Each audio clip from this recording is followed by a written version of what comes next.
Porém, nós precisamos entender que naquele meio do povo de Judá, existiam pessoas que continuavam fiéis ao Senhor, e não estavam no meio desses desobedientes.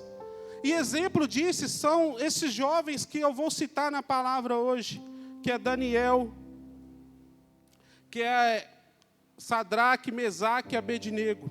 São estes jovens que continuaram obedientes ao Senhor. E Deus, quando tem estas pessoas, e mesmo que elas passem por provação, ela os guarda. Tanto antes da provação, quanto durante a provação, e também depois da provação. Eu vim aqui para dizer para você nesta noite que Deus está conosco, antes de uma provação, durante uma provação e depois de uma provação. Porque às vezes, nós nos perguntamos, quando nós estamos num momento difícil, nós nos perguntamos, será que Deus está conosco? Será que Deus está me ouvindo as minhas orações? Deus está, irmãos. Quando somos obedientes e clamamos, Senhor, Deus está. E lá no versículo 5, no capítulo 1, acompanhem comigo, vai dizer assim: de sua própria mesa, o rei designou-lhes uma porção diária de comida e de vinho.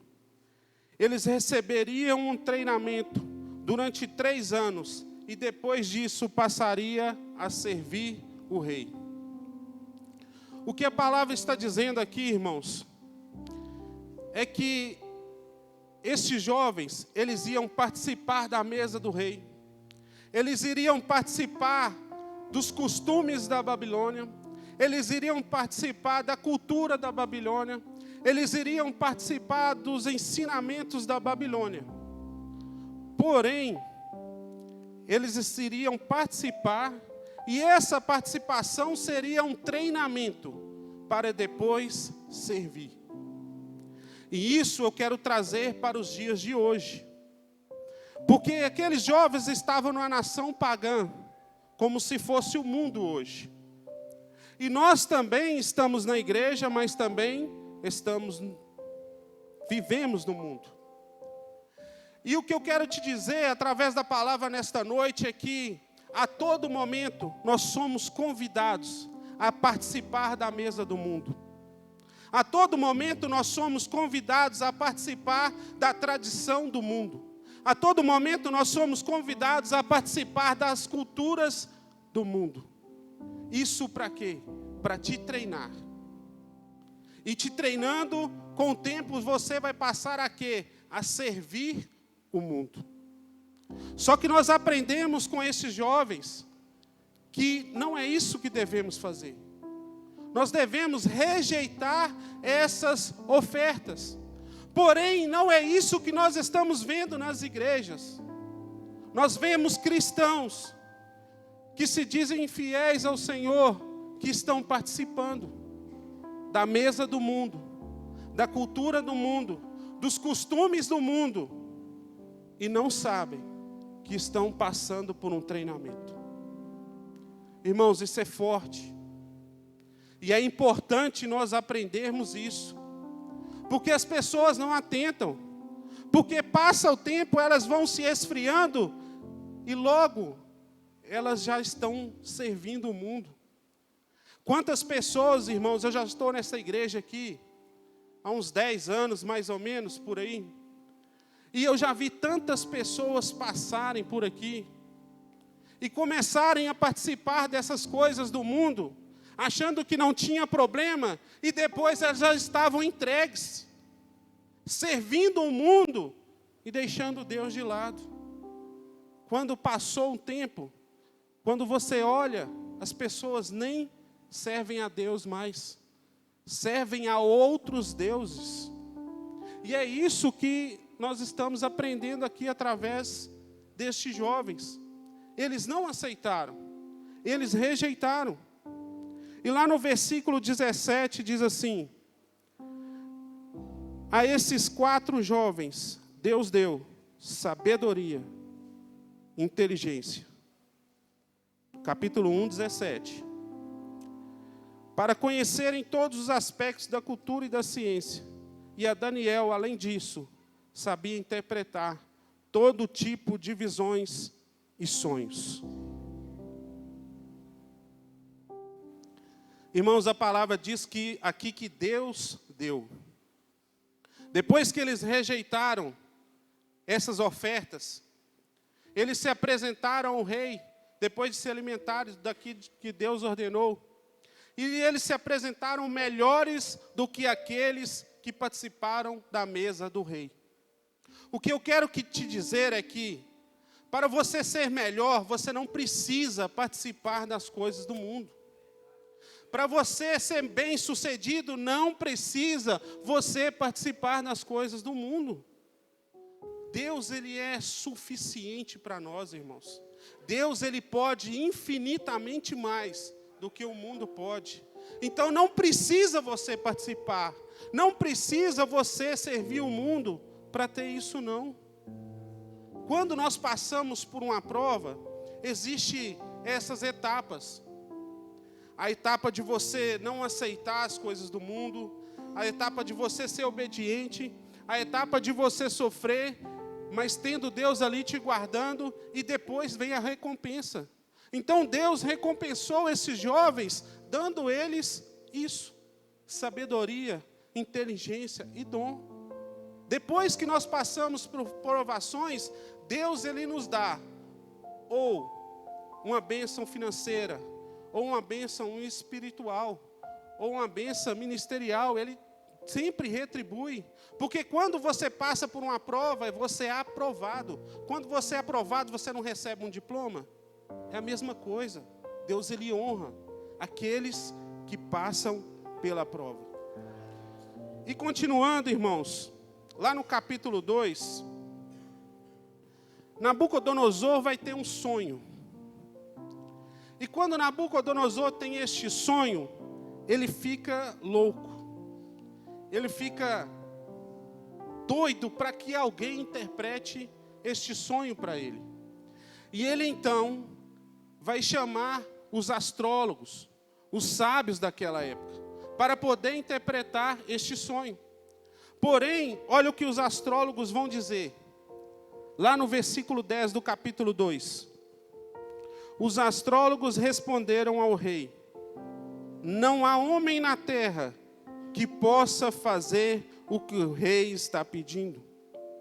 Nenhum rei, por maior e mais poderoso que tenha sido, chegou a pedir uma coisa dessas a nenhum mago, encantador ou astrólogo. O que o rei está pedindo é difícil demais.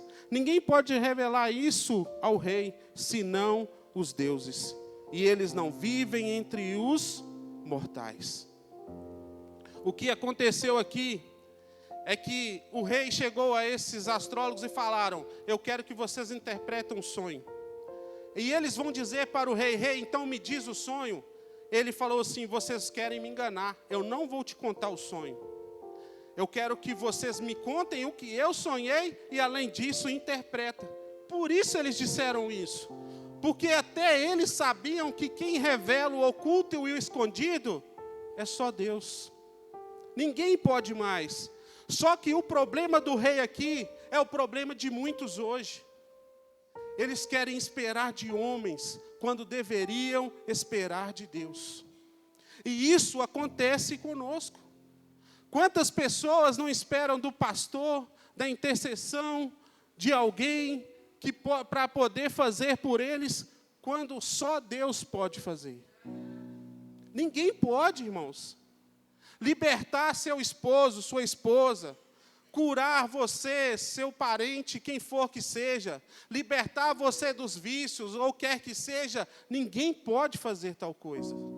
É só Deus. E às vezes as pessoas põem a sua confiança em homens. E tem muitas pessoas que saem da igreja por causa disso. Depositou sua confiança em um pastor, depositou sua confiança em um líder que os decepcionou. Quando eles deveriam colocar a sua confiança em Deus. E lá no versículo 17, diz assim, continuando no capítulo 2. Não, vamos voltar lá, no 12. Capítulo 2, versículo 12, diz assim: Isso deixou o rei tão irritado e furioso, que ele ordenou a execução de todos os sábios da Babilônia. E assim foi emitido o decreto para que fossem mortos os sábios. E encarregados saíram à procura de Daniel e dos seus amigos, para que também fossem mortos. Lembra que eu disse que deu sabedoria a estes jovens? Então, eles eram considerados sábios ali também. Eles não estavam ali quando o rei perguntou, mas o rei mandou que eles também fossem mortos. E lá no versículo 17 diz assim: Daniel voltou para casa, contou o problema aos seus amigos Ananias, Misael e Azarias, que são os mesmos, Sadraque, Mesaque e Abednego.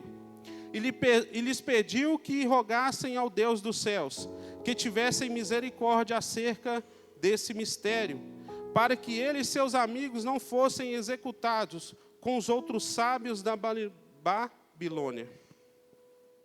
Irmãos, o que eu quero enfatizar nessa parte aqui, é que Daniel, está escrito lá no versículo 17, ele contou o problema para os seus amigos. Por que ele contou o problema aos seus amigos? Para que eles intercedessem junto com ele. E o que eu vejo na igreja, em muitas igrejas, é que as pessoas vão diante de um pastor, de alguém para pedir uma oração, e elas vão dizer: ô pastor, ora pela minha vida. Porém, Daniel está dizendo aqui que ele contou o problema. Por quê? Porque a oração, irmãos, ela tem que ser destinada para aquilo que você realmente quer.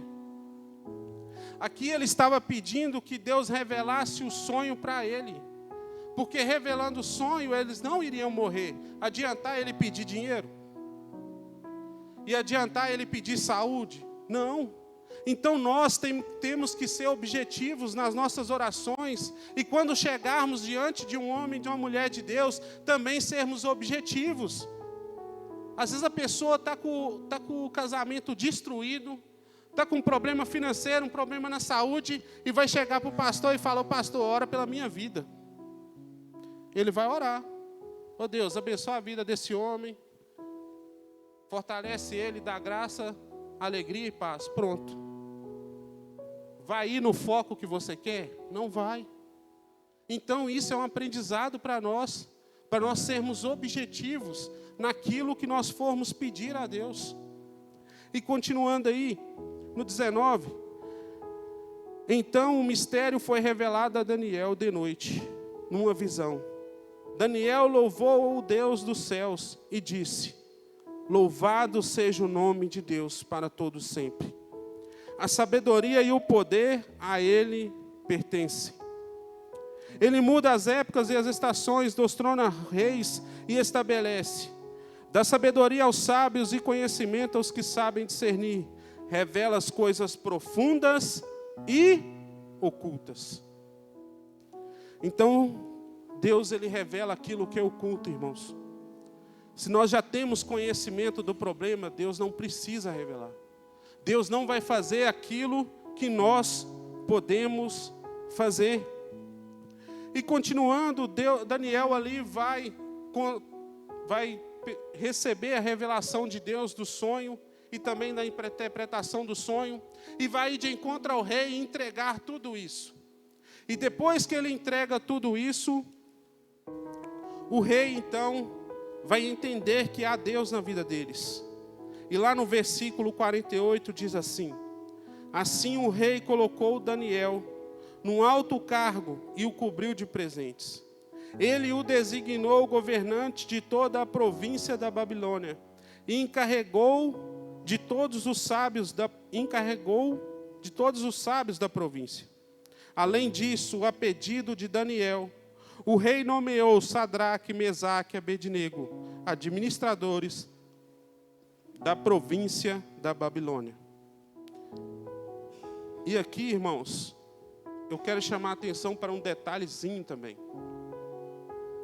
Aqui de novo Deus, depois de ver os seus escolhidos, amados, passarem por uma provação, de novo ele vai honrá-los através do rei. Só que o interessante que eu vejo aqui é que Daniel lembrou daqueles que intercederam por ele. Olha que bonito, a gratidão de Daniel. Ele lembrou daqueles jovens, não, preciso fazer alguma coisa por eles, porque foram eles que me ajudaram. E eu quero alertar, amada igreja, que nós precisamos honrar aqueles que intercedem por nós. Precisamos honrar o ministério de intercessão, todos que oram aqui pela igreja. Precisamos honrar os pastores que oram também por nós. Precisamos, irmãos, porque isso é bonito.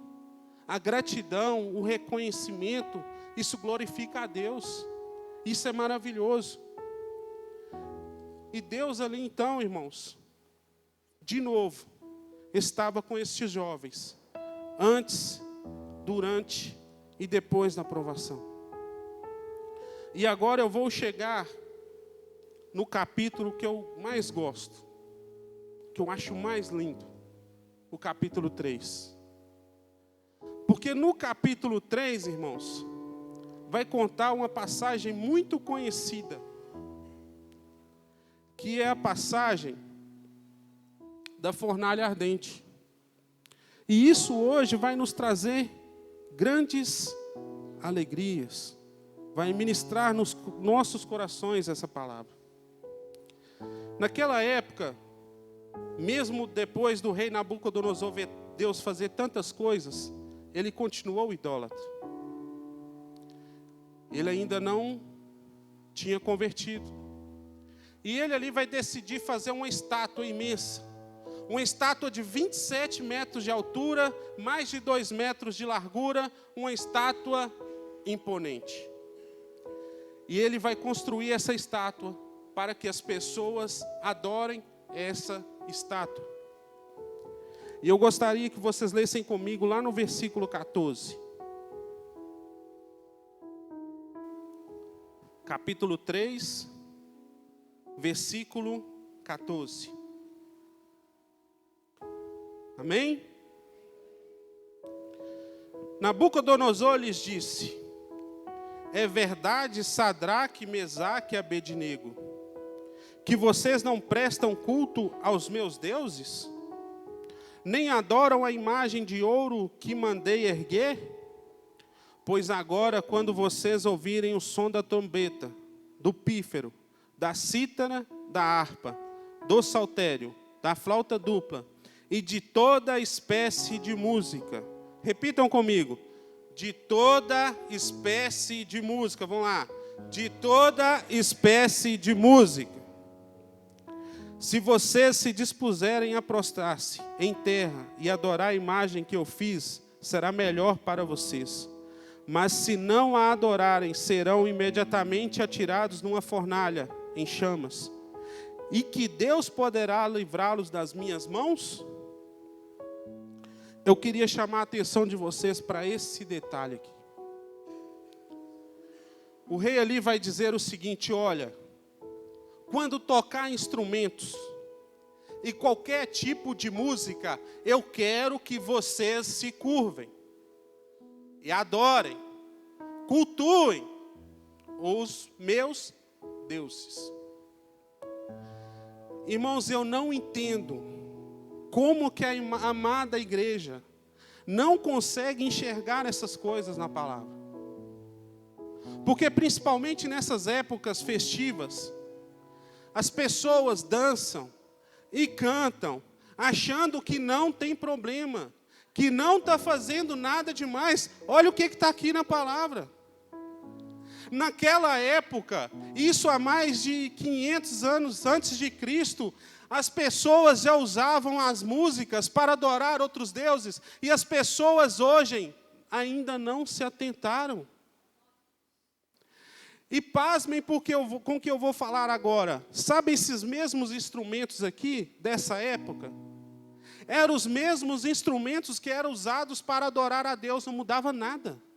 Eram os mesmos. Era harpa, era pífaro, eram os mesmos instrumentos, trombeta, a mesma coisa. E como que é hoje? São os mesmos instrumentos. Às vezes até o mesmo ritmo. E as pessoas acham que não tem problema. Só que, irmãos, o problema não é o ritmo e não é o instrumento. O problema é a intenção da música. O problema é a inspiração da música. O problema é para quem foi feito a música. As músicas aqui não eram para adorar a Deus. Era para adorar outros deuses. As músicas lá fora não são para adorar a Deus. Você acha que é para adorar quem? O Deus de Israel não é. E outro detalhe interessante. Quando você canta na igreja, você está só cantando? Não. Você está adorando, não é? Quando você dança na igreja, você está adorando, não é? Você não está só dançando. Você está dançando, adorando. Lá fora você acha que você está fazendo o quê? A mesma coisa. Só que não é o Deus vivo, o Deus de Israel. São outros deuses. Quem você acha que inspirou aquelas músicas? E desce, não sei nem música mais. Não sei lá como é que chama. Não tem tanto tempo que eu não ouço essas músicas. Na minha época era MC Marcinho, era essas coisas, era Raça Negra, essas coisas. Eu nem sei que música que toca hoje. Então, irmãos, a gente precisa atentar para essas coisas. É como eu falei no início, Satanás está treinando as pessoas. Ele está só treinando, ele está querendo que você só participa.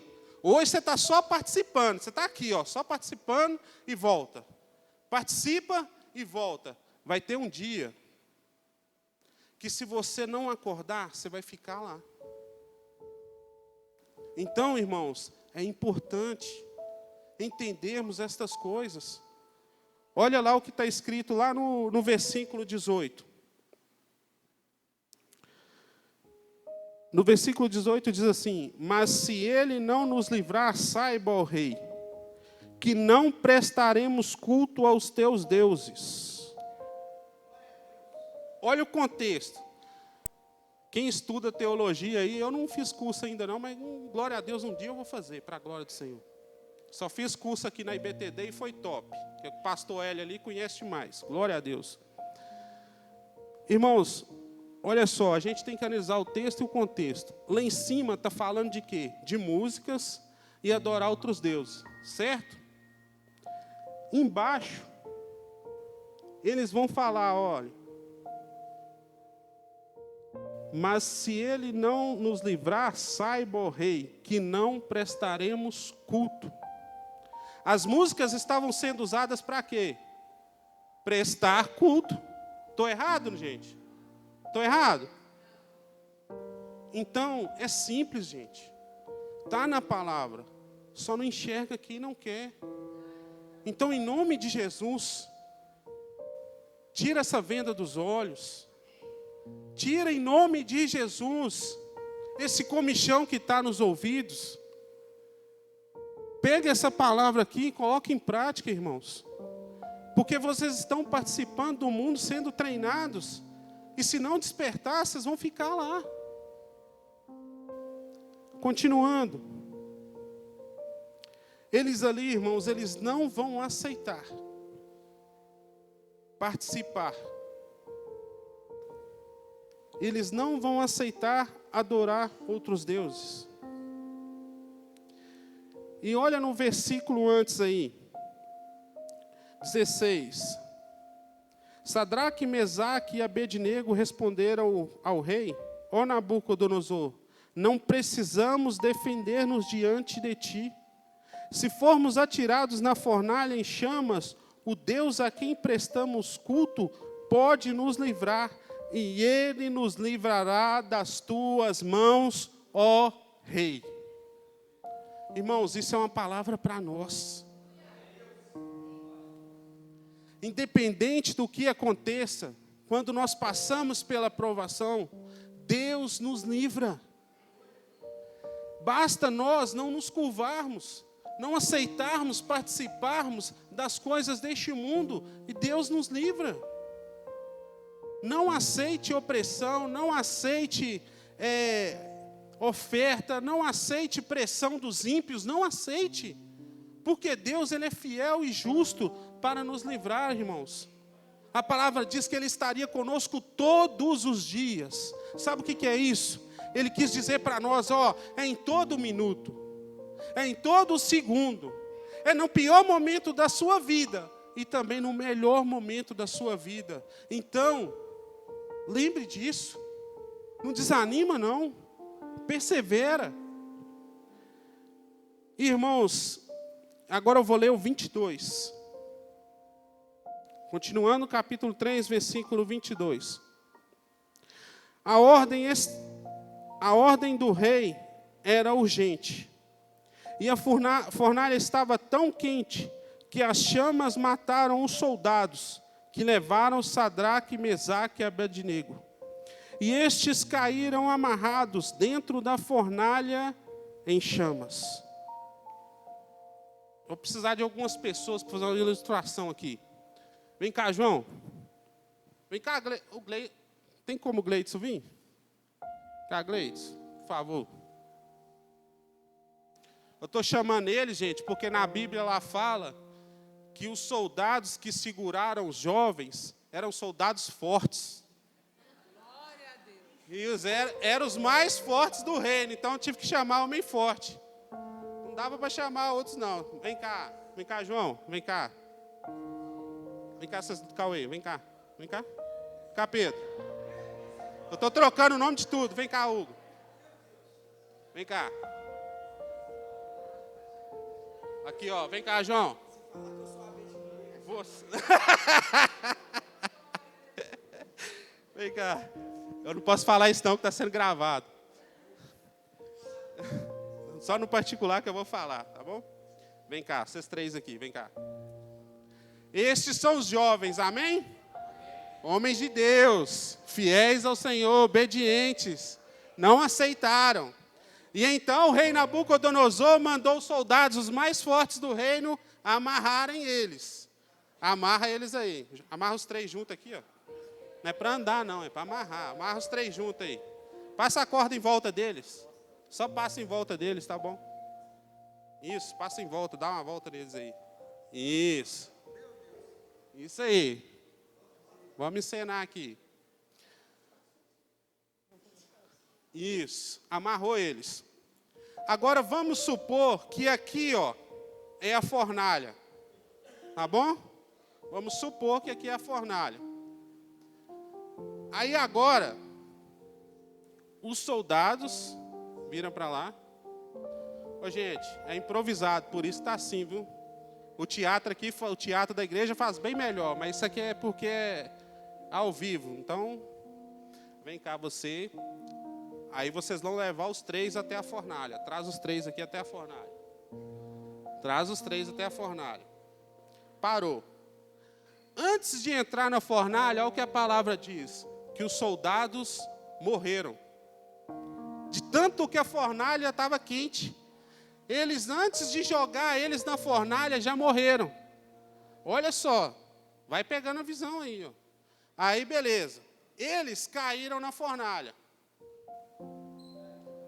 Caiu. Esses morreram. Pode voltar, gente. Obrigado. E esses três ficaram na fornalha. Bacana, né? Só que, olha o que a gente aprende aqui, irmãos. Deus, Ele está conosco antes, durante e depois da provação. A provação aqui é a fornalha, amém? Só que os soldados morreram. Mas espera aí. Se os soldados morreram com o calor da fornalha, os soldados que eram mais fortes, por que os jovens não morreram? Ó, sinal que alguém já entendeu. Irmãos, é porque Deus já estava os guardando, mesmo antes de entrar na fornalha. Não é maravilhoso isso? Então Deus nos guarda, irmãos, não é só dentro da provação, não. É antes mesmo de entrar nela. Deus é conosco. Ele já nos guarda. Porém, tem um detalhe interessante aqui. Vem cá, pastorzito. Aí sim. Tem que chamar o pastorzito, senão eu não prego mais, gente. E olha só, hein? Ele vai ser Jesus aqui, olha só. Aí... Não. Aí o que aconteceu? Eles caíram na fornalha, as cordas não queimaram antes, mas a palavra diz que eles se soltaram dentro da fornalha, então elas devem ter se queimado dentro da fornalha, e ali então eles ficaram, creio eu, talvez conversando algum manto, não sei. Mas a palavra diz que Nabucodonosor viu dentro da fornalha 4 pessoas. E Nabucodonosor ainda vai dizer o seguinte, olha, este quarto era como um filho dos deuses. Não é assim também não, viu, Zito? Calma aí. Mas, irmãos, os teólogos, eles dizem que quando a palavra diz o anjo do Senhor, é uma teofania, ou seja, é uma manifestação de Jesus na palavra. E aqui Nabucodonosor diz que ele se parecia como um filho dos deuses. Só que lá embaixo fala o anjo. Então, 99% dos teólogos dizem que era Jesus. E eu também creio assim. Que era Jesus, o próprio Deus que estava com eles na fornalha. E olha que coisa intrigante. Eu fiquei me perguntando assim, olha, engraçado. Deus estava com eles antes, correto? Beleza? Deus estava com eles durante, beleza? Só que antes ele não foi visto. Mas depois ele foi visto e se manifestou. Por que isso? E Deus me levou a entender que, quando o momento é mais difícil, quando o momento tem mais dificuldade, quando é impossível, é que Deus manifesta. Sabe quando é que as pessoas vão ver Deus na sua vida? É nessas horas. É nessas horas que Deus vai manifestar e as pessoas vão dizer, nossa, eu estou vendo Deus na vida daquela pessoa. Eu estou vendo Deus manifestar na vida daquela pessoa. Eu estou vendo Deus fazer um milagre na vida daquela pessoa. E olha que interessante. As cordas se desfizeram quando eles entraram na fornalha, não é? Isso quer dizer, irmãos, que tem coisas que vai mudar na nossa vida somente quando nós passamos por uma provação. Porque é na provação que nós somos lapidados, que nós somos moldados. É na provação que nós vivemos experiências que somente Deus pode dar. E as pessoas não querem passar por provação. Irmãos, provação, ela não é para te destruir. Ela não é para te matar. Ela é para te promover a um nível mais alto. Nível mais alto de fé. Nível mais alto de prosperidade. Nível mais alto em todas as áreas. Ou na área que Deus quiser. Isso é Ele que manda, não é eu que mando. Então, irmãos, grave isso. Deus vai manifestar na sua vida para outras pessoas verem quem Deus realmente é. Pode sentar, gente. Obrigado, meus atores improvisados. Glória a Deus. Então, irmãos, conseguiram entender? Dá um glória a Deus aí, então. Vamos ver se vocês entenderam. Então entendeu mesmo. Glória a Deus. Irmãos, isso é maravilhoso. E isso é extraordinário.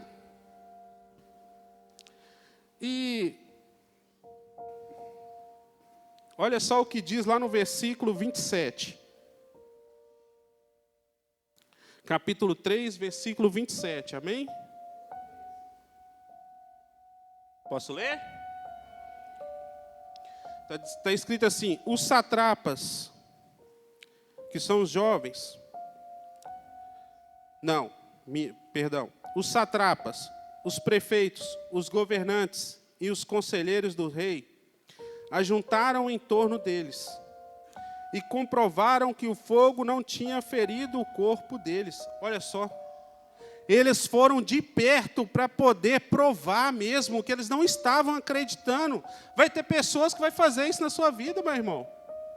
Vai ter pessoas que vai ter que chegar de perto e te perguntar, não, será que Deus fez isso mesmo? Eu não estou acreditando, não. Seu Deus faz isso? Não, eu quero esse Deus. Isso acontece. Isso acontece. E olha lá no 28, continua. Disse então o rei Nabucodonosor: louvado seja o Deus de Sadraque, Mesaque e Abednego, que enviou o seu anjo. Irmãos, as provações servem também para que as pessoas vejam Deus na sua vida e se convertam. Uma pessoa que era idólatra, que construiu uma imagem, uma estátua de 27 metros, que ameaçou as pessoas de morte e tentou matá-los e matou pessoas porque não adorou os deuses dele, está dizendo: louvado seja o Deus de Sadraque, Mesaque e Abednego. Seria como uma pessoa de outra religião vesse Deus agindo na sua vida e falasse: louvado seja o Deus do Wesley, louvado seja o Deus da Natália, louvado seja o Deus do Rodrigo, louvado seja o Deus do Felipe, louvado seja o Deus do Gleidson, louvado seja o Deus da Igreja Batista Tempo de Deus. Irmãos, nós vemos milagres. E quando nós estamos nos momentos mais difíceis, as pessoas veem Deus nas nossas vidas. Elas conseguem ver Deus nas nossas vidas. Olha lá no capítulo 4. Continuando, o rei Nabucodonosor vai dizer isso. Tenho a satisfação de falar-lhes a respeito dos sinais e das maravilhas que o Deus Altíssimo realizou em meu favor. Como são grandes os seus sinais, como são poderosas as suas maravilhas. O seu reino é um reino eterno, o seu domínio dura de geração em geração. Irmãos, você vê um rei que era idólatra, que matava as pessoas por causa do Deus de Israel, falar uma coisa dessas, tinha que acontecer aquela provação. Tinha que acontecer aquele milagre. Deus tinha que se manifestar daquela forma. E quando Deus tem algo para fazer na vida de alguém, Ele vai se manifestar. Ô João, pode vir, Ministério de Louvor.